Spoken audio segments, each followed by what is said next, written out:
Assalamualaikum sob. Alhamdulillah Mimin udah seneng banget kalian ngeklik video ini. Mimin doakan agar kalian selalu diberi kesehatan, murah rezeki, bahagia, dan tentunya bisa mampir ke sini lagi sob. Amin, hey, amin, hey, amin, hey, amin. Labirin bukan sembarang labirin. Jika kalian tersesat, nyasar, apalagi keder di labirin ini, jangan harap bisa keluar hidup-hidup sob. Karena beberapa kru yang berkostum seram bukan sekedar menakuti, akan tetapi mereka bisa membuat 4 orang muda-mudi ini menyesal kemudian. Seperti film yang rilis di tahun 2020 silam ini, Mimin bakalan kasih kalian trauma kalau besok-besok main ke Taman Bunga Bogor. Sebelum lanjut, seperti biasa, Mimin gak pernah lupa ngajak kalian untuk subscribe dan terus dukung channel ini. Mudah-mudahan Mimin bisa cepet-cepet berangkatin haji emas sama bapak ya. Kobul.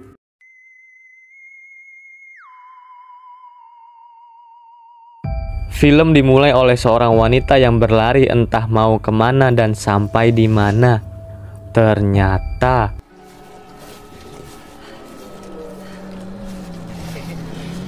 nggak mau ambil pusing, daripada lari ke belakang, mending dia tubruk itu ibu-ibu yang ada di depan.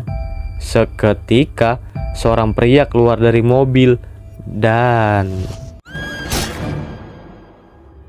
15 tahun kemudian, scenes menuju ke kamar seorang bujang, Brandon, yang lagi nyuruh ceweknya kemari.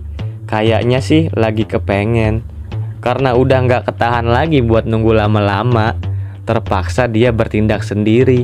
Akan tetapi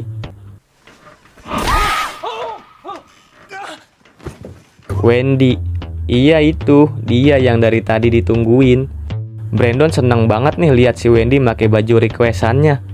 Baru icip-icip sebentar, si mama ganggu aja. If you don't want me barging in, lock your door. Cuma mau ngasih tahu ada temen yang dateng, Rustin, serta adiknya, Melanie. Nggak jadi lanjut dah. Ada aja yang gerecokin. Daripada di kamar sekasur berempat, Wendy mengusulkan untuk pergi ke satu wahana yang lagi rame-ramenya di musim panas ini. Labirin ladang jagung.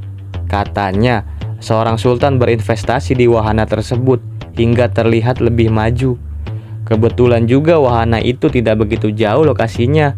Namun Rustin sedikit tak setuju karena teringat rumor peristiwa 15 tahun lalu di sana. Berhubung pada nggak percaya, Rustin memberikan bukti video tersebut.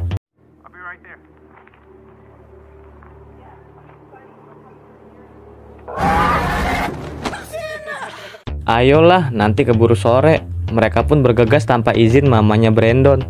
Melanie sengaja ngantongin pisau lipatnya di jaket buat jaga-jaga kalau nanti disuruh ngupasin jagung. Tarik pir, berangkat.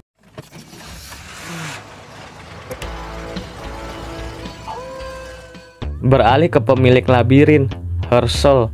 Sebelum wahana dibuka, seperti biasa Herschel selalu menegaskan tentang keselamatan kerja kepada para aktor spesial di wahana ini. Karena terlalu kekeluargaan, mereka seperti anak-anaknya sendiri.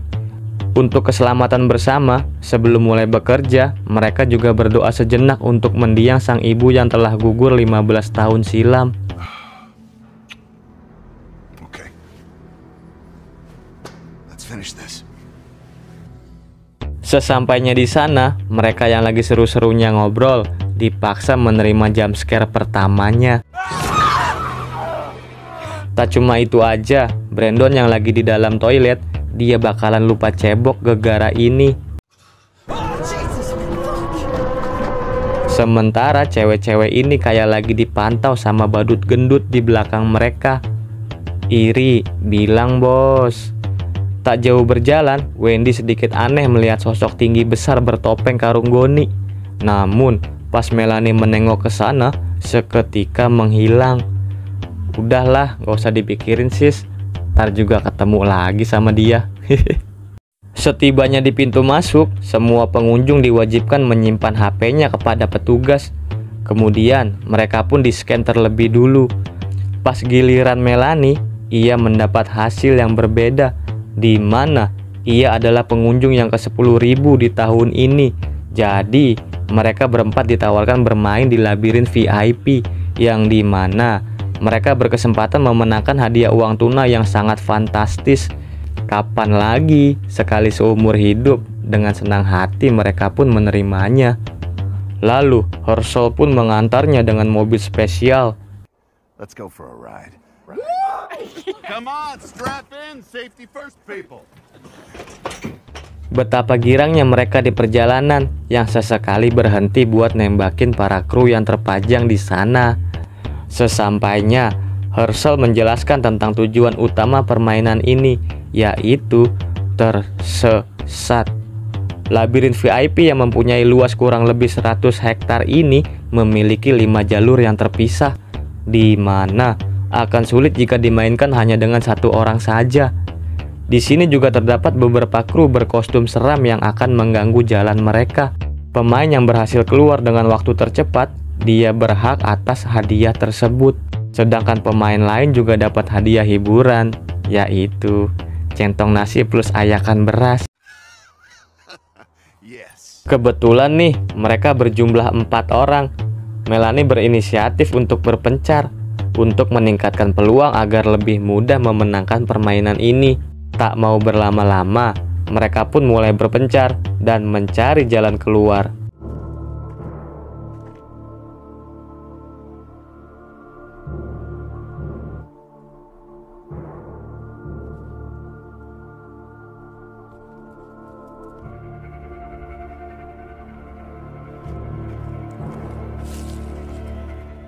Herschel memberi aba-aba kepada anak-anak untuk bertugas semaksimal mungkin hari ini.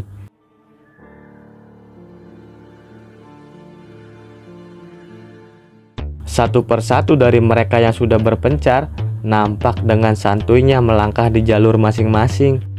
Jumpscare demi jumpscare Wendy lewati tanpa takut sedikit pun. Namun tak sama halnya dengan Rustin. Ia sempat dibikin kaget ketika sosok kepala berkarung goni melintas di belakangnya. Tapi secara tiba-tiba dia muncul di hadapannya.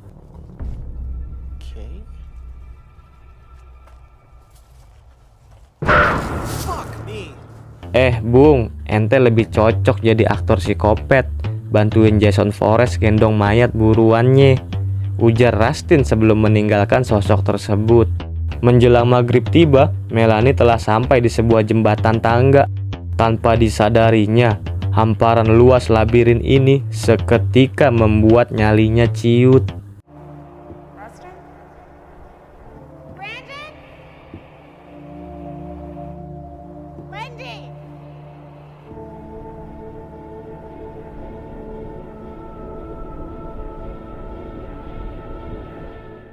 Hari yang semakin gelap, terlihat kondisi di luar tempat ini yang sudah sepi pengunjung. Seperti diduganya, permainan akan semakin sulit ketika Melanie berhadapan dengan sosok pengendali gergaji mesin. Ketika ia penasaran dengan topeng aneh tersebut, tiba-tiba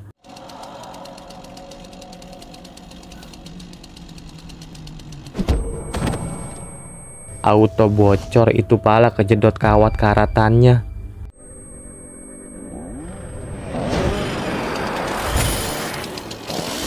Tak mau kalah di sini, ia pun mengeluarkan jurus belut dioles sabun colek terbarunya.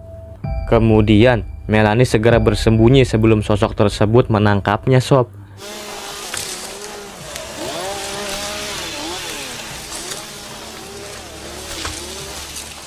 Beralih ke Brandon yang terhalang langkahnya sama cewek bondol berbaju saringan encu. Ia pun mengajak Brandon buat gesek-gesek sebentar, tapi babang tampan yang maniak begituan, dia masih setia sama si Wendy. Alhasil, si bondol pun menggeseknya make golok warisan Babe Sabeni.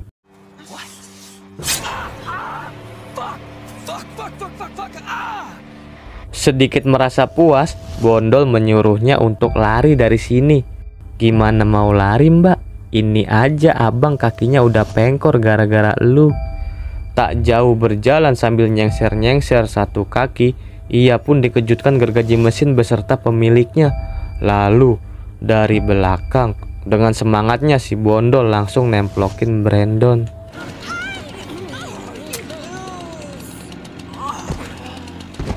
Bondol pun menanyakan kepadanya kemana si Melanie yang melewati jalur penjagaannya. Sebagai kakak tertua di antara semua kru dan juga sebagai penebus kesalahan si topeng kawat, ia pun menyuruhnya membawa Brandon ke laboratorium, sedangkan Bondol akan pergi mencari Melanie.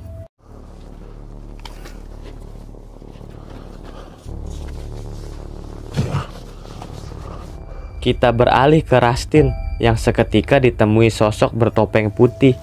Tanpa takut sedikit pun, ia coba menanyakan arah keluar dari sini padanya. Namun, bagaikan saudaranya Limbat, ia hanya terdiam sepi lalu pergi begitu saja. Rustin's ready to fuck out of this maze. That would. Where are you going? Dude, I can see you. We're just gonna walk. Tak jauh melangkah, Rustin sempat melihat orang-orangan sawah di belusukan ladang. Buat ngilangin mumetnya yang belum ketemu jalan keluar, Rustin pun coba melemparinya berkali-kali. Tak lama kemudian, ia dibikin heran karena sosok tersebut kembali muncul di lain tempat. Lalu, dengan kesalnya lagi-lagi dia berniat melemparnya. Tapi, ketika hendak mengambil jeruk, tiba-tiba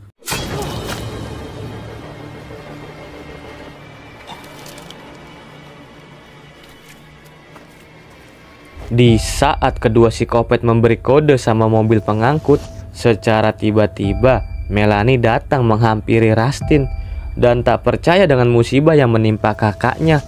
Rustin yang biasa ngeprank sang adik, kini ia harus menerima prank sesungguhnya di labirin ini. Karena saking shocknya, salah satu psikopat seketika menangkap Melanie, sedangkan Rustin berusaha merangkak pergi.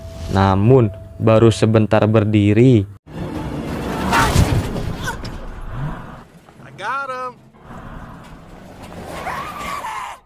nggak terima kejadian barusan, Melanie pun membalaskan dendamnya dan lekas kabur sebisa mungkin.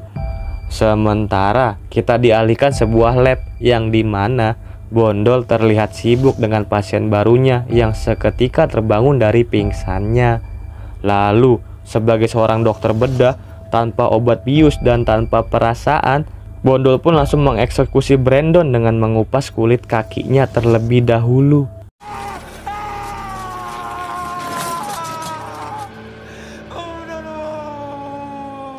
Belum juga selesai prakteknya, Bondol dikagetkan oleh adik-adiknya dengan membawa mayat saudaranya yang mati ditusuk Melanie. Jelas, Bondol pun semakin kesal dan menyuruh mereka untuk menangkap Melanie. Di sisi lain, Wendy yang gak tahu menau tentang semua ini, ia pun berjumpa dengan tukang es krim goreng keliling yang lagi mangkal di mari. Si badut pun langsung menyuruhnya mampir sebentar, diputus temannya yang menawarkan varian terbarunya, es krim goreng rasa ketek waria. Takut warianya nyusul kemari, Wendy pun memilih untuk mencari jalan keluar. Baru beberapa langkah, Wendy yang sempat menengok ke belakang, tiba-tiba sebisa mungkin Wendy berjuang melepaskan tangkapan ilegal dari badut itu. Tak sampai di situ saja, para badut psikopat pun mengejarnya dari belakang. Wendy yang pantang menyerah, ia pun mengecohnya di perempatan jalan. Tanpa diduganya, ia bertemu Melanie yang dari tadi kewalahan nyari jalan keluar. Akan tetapi, ketika langkahnya terhenti, Wendy harus merelakan paha mulusnya tertembus jangkar hiu.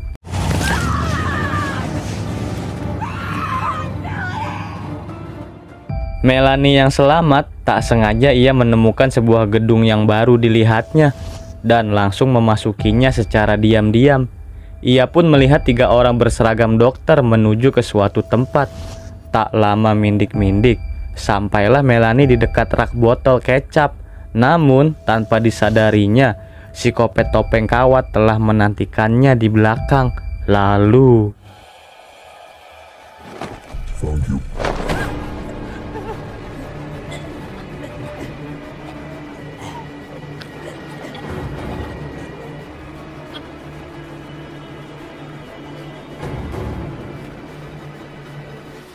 Ternyata Wendy sudah duluan terbaring di sana, sedangkan Melanie berada di kursi roda dengan tangan yang terikat dan tak sanggup melihat kondisi Wendy yang tubuhnya sudah dikulitin.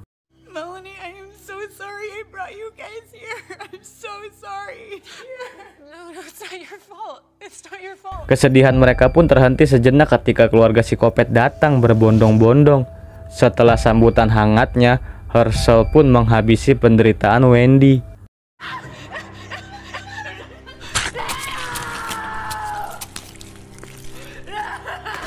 Kemudian, si Bondol mengungkapkan motif dibalik semua ini yang berhubungan dengan scan tangan Melanie sebelum masuk labirin, bahwa Melanie adalah seorang yang sangat spesial, di mana ia memiliki gen dengan kulit yang berbeda dari manusia biasa, yang mungkin bisa terjadi sekali dalam 30 tahun lamanya. Keluarga psikopat ini telah menunggu selama 15 tahun sepeninggalnya ibu mereka. Lalu, mereka akan menguliti seluruh tubuh Melanie secara hidup-hidup, kemudian menggilingnya jadi liquid dan mengolahnya dalam bentuk krim pencerah wajah yang berkhasiat menghentikan proses penuaan dini. Just like that. Florence's miracle face cream. Di sisi lain, setelah kematian Melanie, kulit itu takkan pernah berhenti untuk tumbuh kembali. Luar biasa. Your skin can stay alive for weeks after you're dead. How amazing is that? When your heart stops beating, your skin fights to stay alive through osmosis. God damn it! Oh, I like this one. Di saat Melanie mengancam mereka, Herschel coba untuk menenangkannya. Akan tetapi, Melanie justru berpikir tak ada sedikit pun harapan untuk bisa lolos dan lebih baik. Fuck you!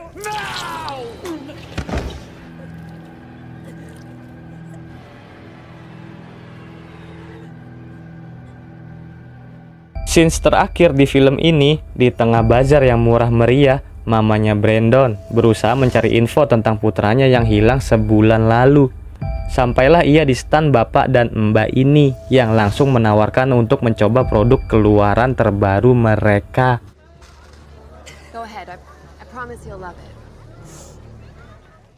Film pun ditutup dengan mama yang sangat menikmati aroma tersebut, sob. Eucalyptus? It reminds me of my son's room. Hayo, siapa yang mau selfie tanpa efek kamera? Bolehlah nyobain yang kayak gini. Kalau Mimin mah mending make balsam otot geliga aja dah. Pegel-pegel pada minggat. Makasih ya sob udah mau mampir kemari. Sampai ketemu di film selanjutnya. Bye bye, Mimin pamit. Assalamualaikum.